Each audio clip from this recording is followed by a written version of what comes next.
Greetings and welcome, everybody. Good to be here together this morning in the room and online. Good to see friends old and new. As Jane was describing, we've had a remarkable week here in the Servers Council, following up on trustee sessions the week before. It was glorious in the room here, all we got up to, and with people online, and I'm happy to report that people online had a very engaged experience. And Cease was our head of online engagement. Thank you, Cease, for helping to make that happen. Thanks to everyone who participated, contributed to what occurred, which is culminating in this hour. And then in the service expansion period at 1:15 here.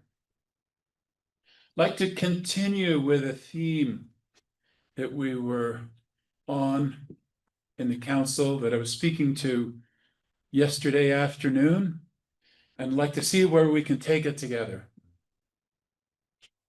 To me, it is provocative. As I first began to think of this in this way, somewhere in the last week, it struck me as highly provocative for myself. I don't know how it will strike you, but we'll give it a go here and see where it goes.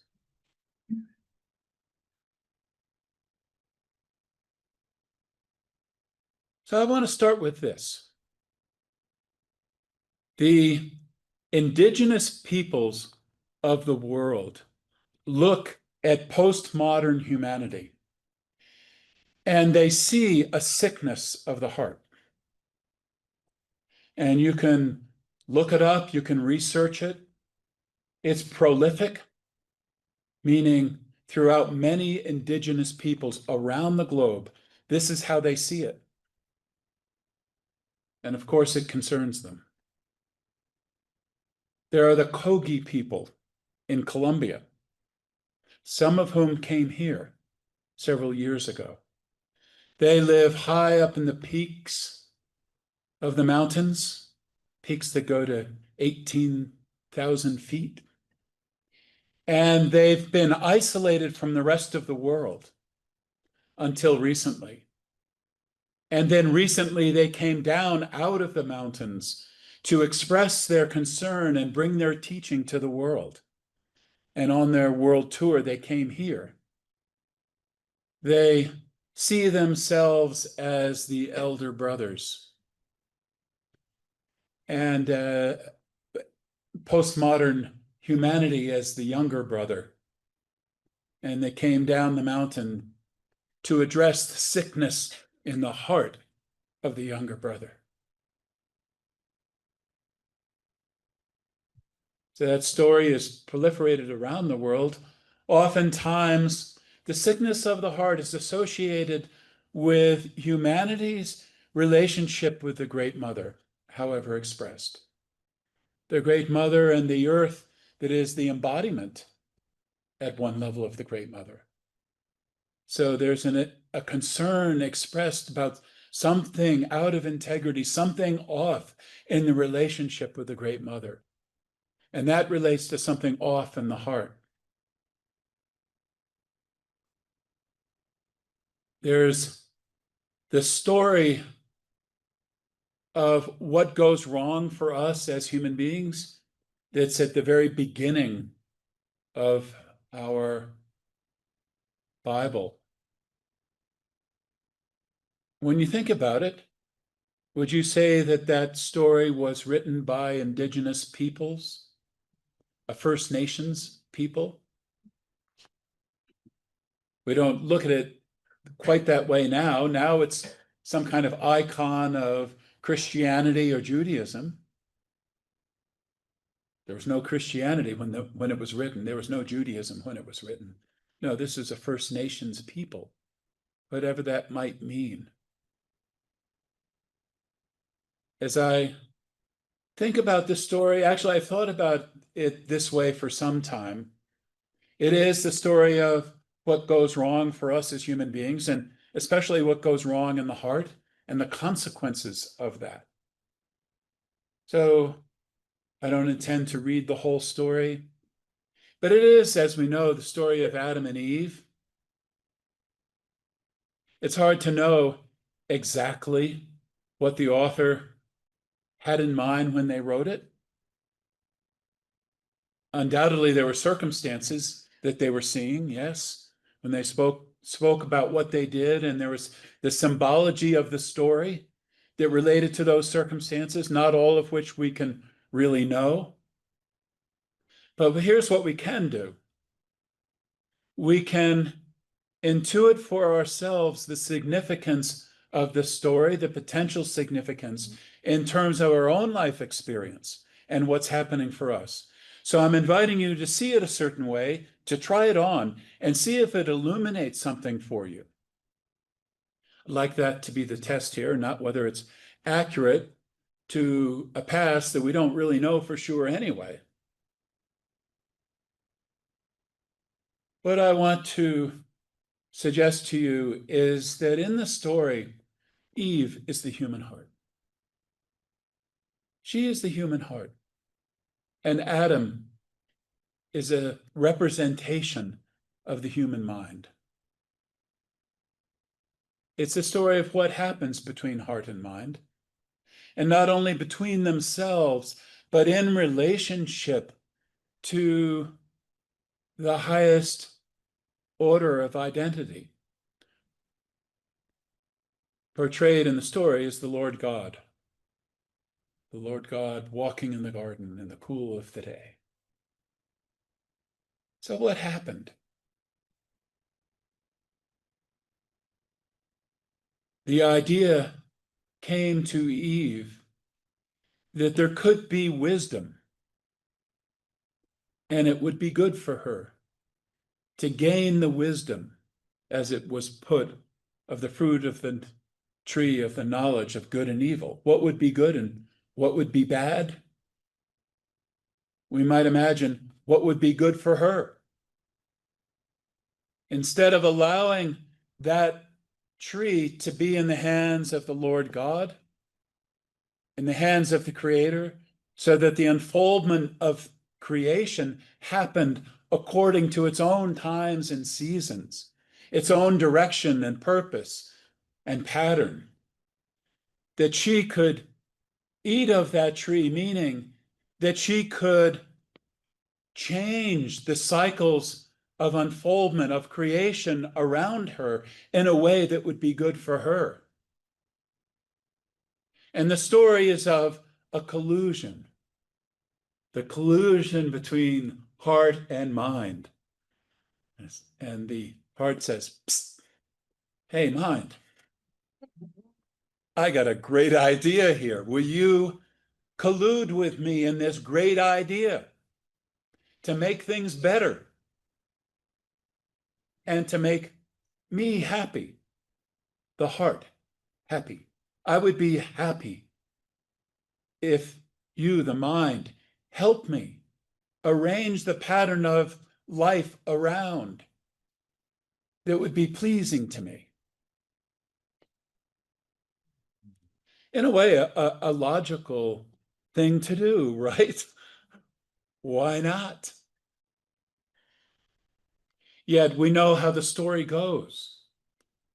The way the story goes is that in doing that, in that act of collusion, what was cut out of the picture was the Creator, the presence of the Creator, the wisdom of the Creator, the wisdom of life itself, the wisdom of how to create, the wisdom that allows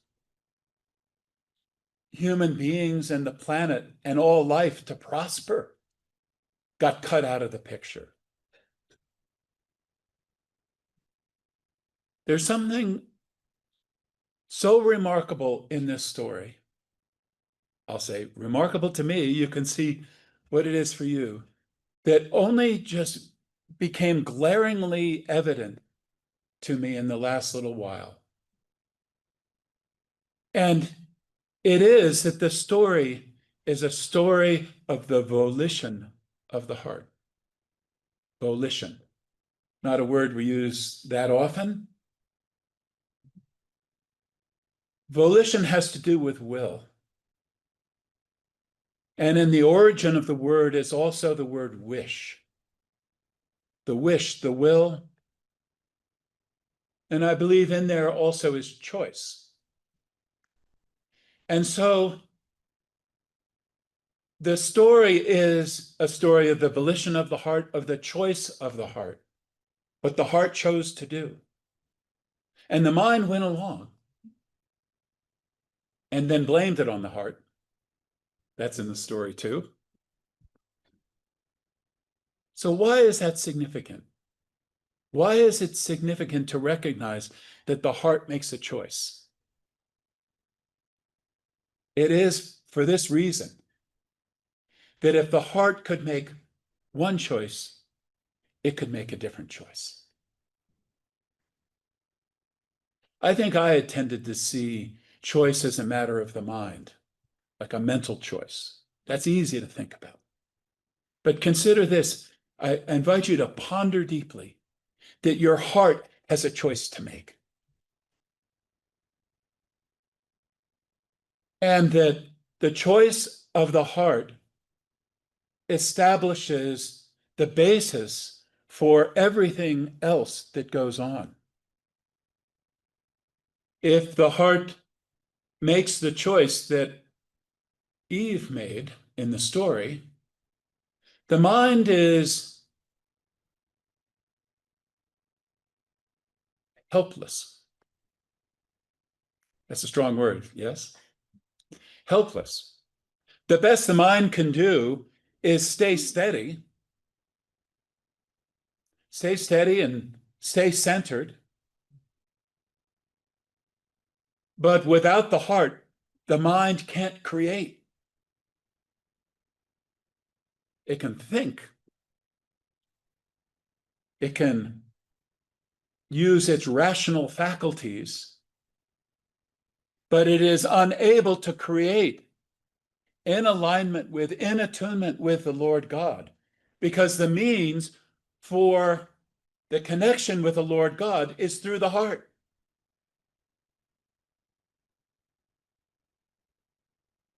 The best, as I say, the mind can do in that case is to stay steady, undeviating. And the mind can also be, you might say, a coach for the heart. Isn't that true?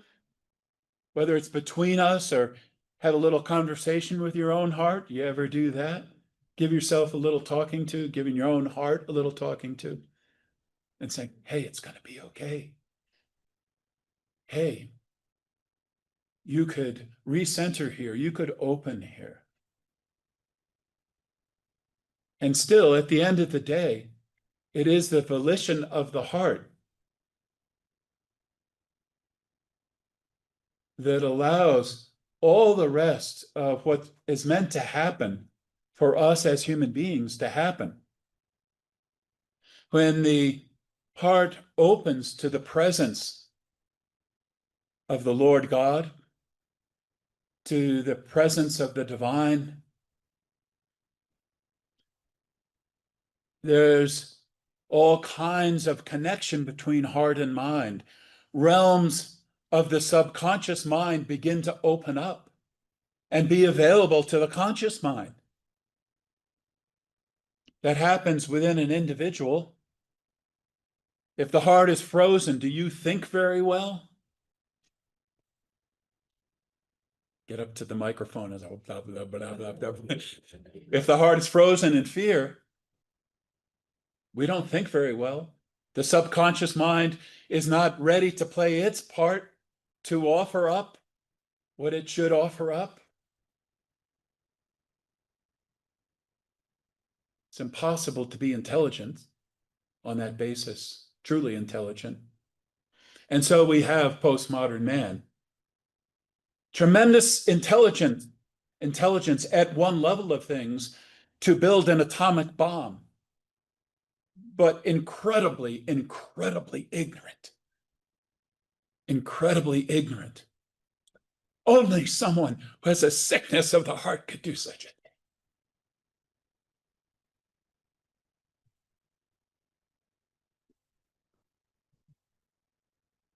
So as I began to think about these matters and how all this goes, there is something incredibly sad in the story and something incredibly sad in where we've come to as humanity. But there's also something happy portrayed in the story. And it is the simplicity of the path back to wholeness, to the healing of the psychic break, as we've spoken about it.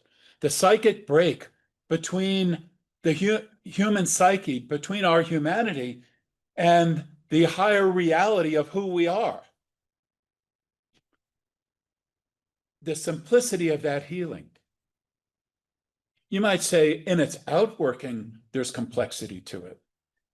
But at the root of it, at the beginning of it, is the volition of the heart, is a heart choice. And if our heart has made one choice, it can make a different choice.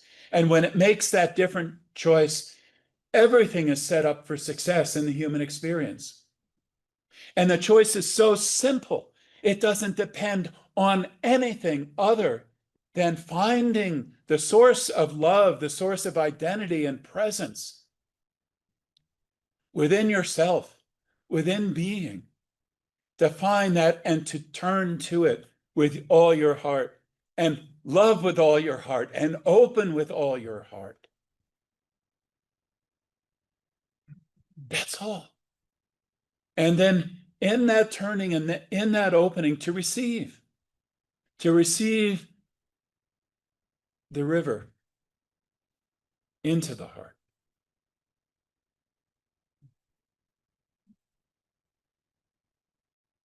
Yeah. And doing that, yes, there's something to think, there's something to do.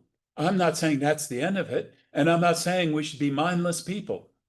I'm just saying that the road back to wholeness as a human being and as a human race begins with an act of the heart. And so here this morning, we're speaking to the body of humanity and bringing this change of heart to the fore and calling attention to the opportunity for that simple act of turning the heart and opening the heart and letting in the Spirit. And then the simple act of doing the most natural thing in the world when love comes in, which is you love back. And when you let love in and love back, then there's a generation of love in the human capacity that begins to burgeon and affect everything in the human psyche, and then begins to flow out into your world, our world. I want to cite a second story here in the Bible, in Genesis. There are a number of stories, as I've pointed to recently, of what goes wrong for us as human beings, just as there are in all cultures. Yes? Maybe the most familiar might be the story of Pandora. Yes? Pandora's box, the role that curiosity played, as it's put. Anyway, you go around to peoples around the world. They have what we think of as mythological stories or symbolic stories of what goes wrong for us as human beings. There are 4 or 5 of those or something right at the beginning of Genesis. And one of them is the story of the Tower of Babel. I've come to view it as a humorous story. It has a lot of humor in it to me. When you get the symbology of it, and maybe I'll just read it here. And the whole earth was of one language and one speech. And it came to pass As they journeyed from the east, they found a plain in the land of Shinar, and they dwelt there, and they said one to another, "Go to, let us make brick and burn them thoroughly." And they had brick for stone, and slime had they for mortar. What could be the significance of that? They had brick for stone and slime for mortar. So what is slime? It's generally thought that slime is um, pitch. So some kind of petroleum product. Can you imagine building a tower to heaven with gooey petroleum pitch in between the stones? Like that's destined for failure right there. And that they didn't have stone. They didn't have like the real thing, which is they would want to build it out of, which is stone. They had this humanly manufactured thing, bricks. They had bricks and slime, right? It's a story of not building out of reality. And they said, "Go to, let us build us a city and a tower whose top may reach unto heaven, and let us make us a name. Let us make us a name." Any ego in there?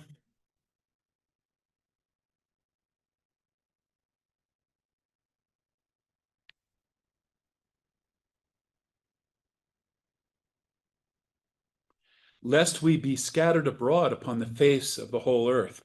So you have a human effort to, to make something of ourselves and make something of even oneness.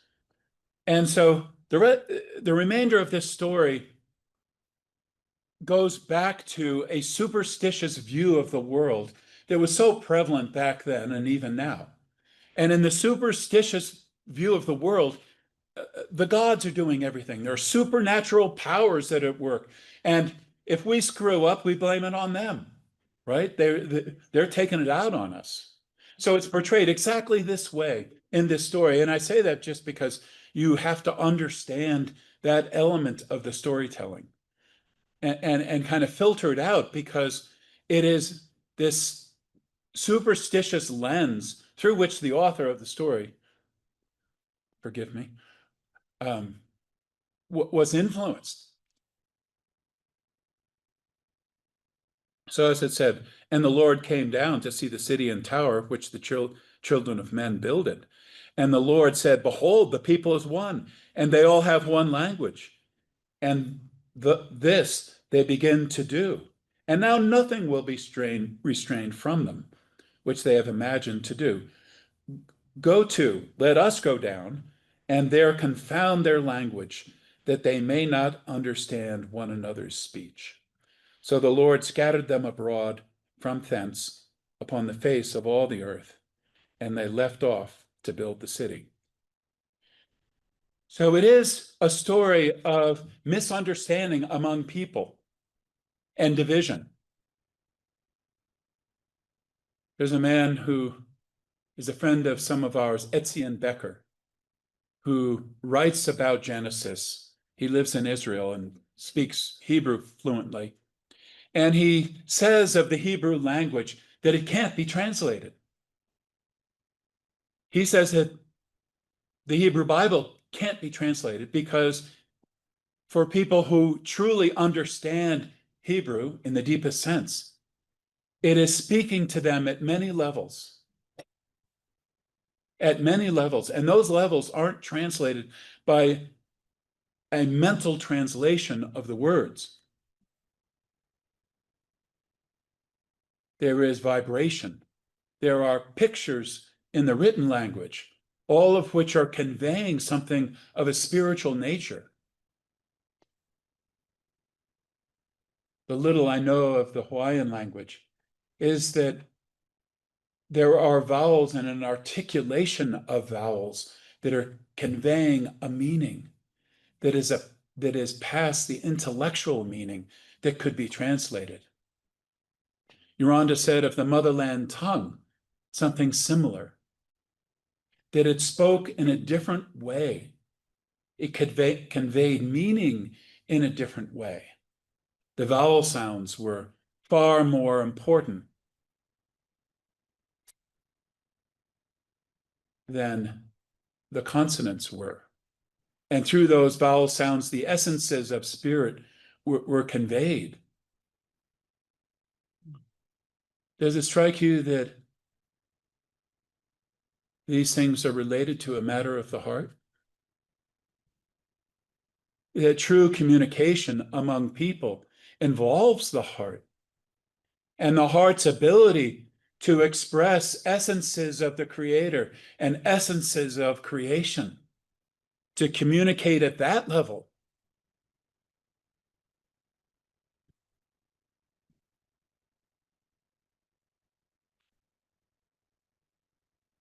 So what happens if the heart has made a choice not to open to the Creator, not to be a vessel for the processes of creation, for the expression of spirit? One individual makes that choice, another individual makes that choice, and then the basis for communication is undone. The basis to be speaking one language. And you could get all of the intellectual components of what is said and shared right.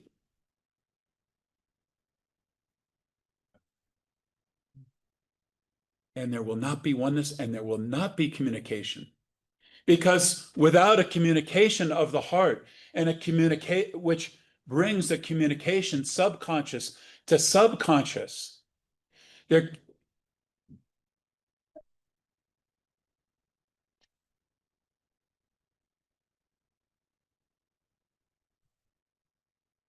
and so there's a Tower of Babel. And as it said, you can't put Humpty Dumpty back together again that way. That's not how it happens. It happens because there's something that's happened in the heart. And when that happens in the heart, there's something that happens in the mind, conscious and subconscious. There's a communication that happens that's possible, subconscious to subconscious, heart to heart. And then the mind can be brilliant. One of the things that's portrayed in the story of the Tower of Babel is a quality of human bravado. Did you hear the bravado in it? Let us make a name for ourselves, you know? And it was in Adam and Eve. This will be good. This will work well. We'll be happy.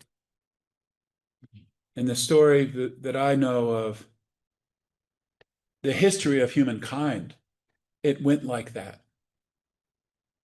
Meaning that there was something that went off in consciousness. There was this psychic break that happened.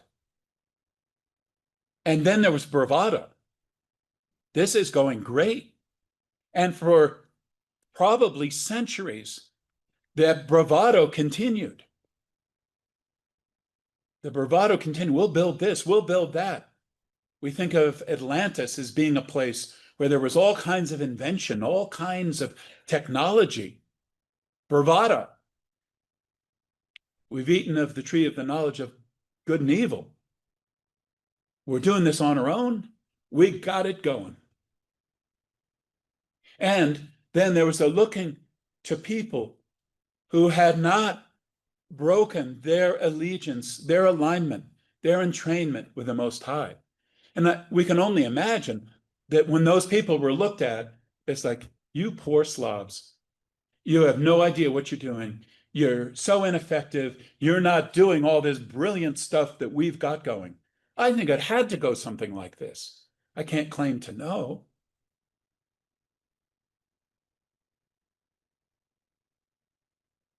You look at the Kogi people, and who are they? Funny little men climbing down out of the mountains. But they know something. And the thing that they know is the thing that all people should know. I'm not claiming anything spectacular for them because I don't really know them that well. But that's the principle of it. I do believe we've, as Western civilization, in fact, the whole world, totally underestimated this matter of the heart. It gets so overlooked. I can say not entirely, but in both East and West, there's a tendency to intellectualism. There's different brands of it, but a failure to recognize the matter of the heart that is so pivotal underneath it all. I looked it up again last night, and in our King James version of the Bible, how many times over would you say the word heart is used relative to the word mind? Any ideas? 5 times over. We don't think of it that way. The Bible's often thought of as a moralistic book, a book of dogma and doctrine and so on. Within it is a teaching of the heart. Thou shalt love the Lord thy God with all thy heart. Not just of the heart, but a teaching of the heart is there. What do you think the Psalms are about? And many other teachings. What was Jesus teaching? He was teaching something of the heart. You might say, in a spiritual context, with vast spiritual consequences.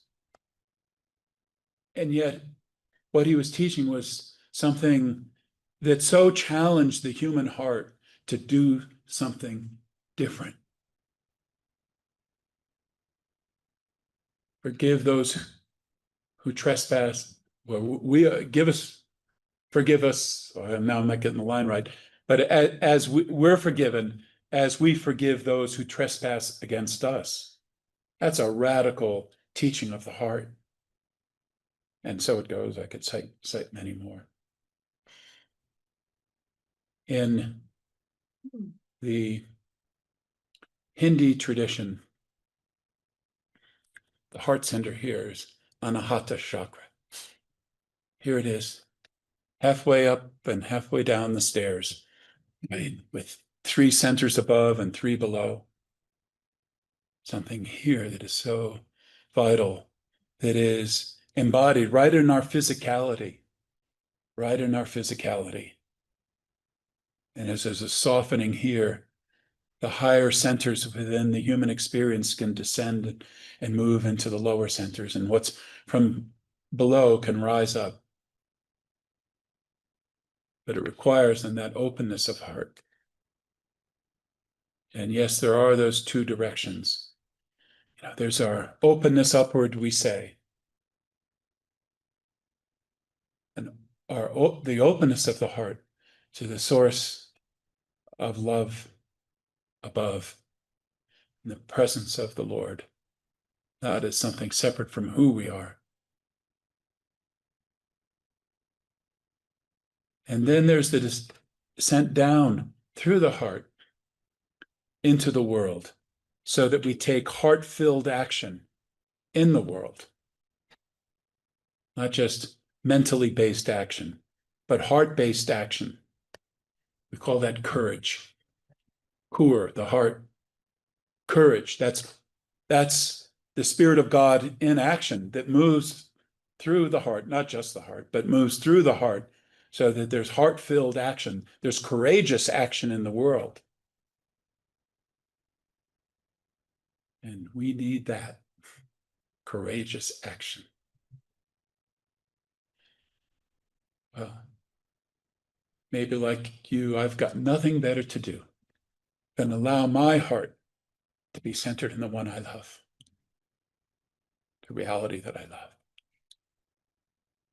And then follow the path that is given to me, given to us out of that reality, and just be with that, be with the way of the river.